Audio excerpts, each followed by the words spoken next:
Guys, you see, this particular client on this day is a description of this statement from the scripture.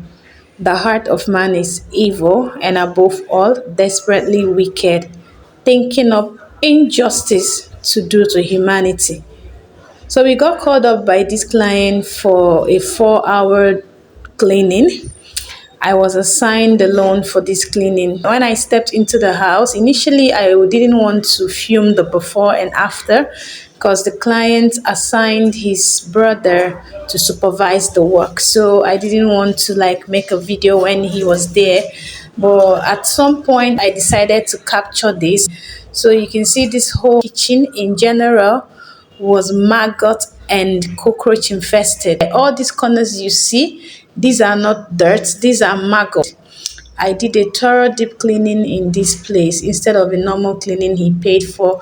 Cleaned the entire cupboards that were cockroach and maggots infested, washed everywhere. I cleaned everything and it became sparkling like this. All you see, the neatness, the sparks you see here was given by me. The fridge, I restored it to new, did all the work and even clean out the other room that was given.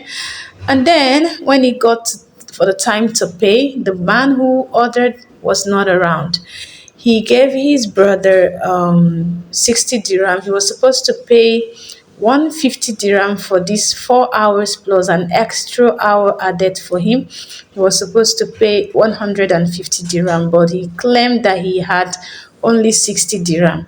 And he knew he didn't have up to that amount, and yet he went ahead to book for other and still had his brother to supervise the work. He saw how I did the job, how lovely the house came out, and he was even thankful and appreciative. He said I was very fast and super clean, and then he couldn't pay.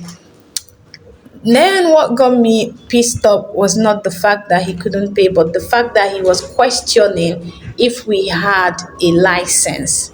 So you can imagine that is to say that from the beginning of the call for the cleaning, he already had in mind how to mess us up in the business. But fortunately for us, we had the license and then we reported him to the service market app, and I think that should be like end of contract for him.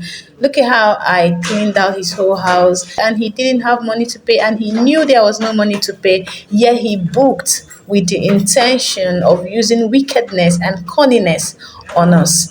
So such clients, I describe them as evil and desperately wicked. Anyways, I hope you guys love what I did, and do you think we deserve this treatment from these clients? So guys, thank you for watching.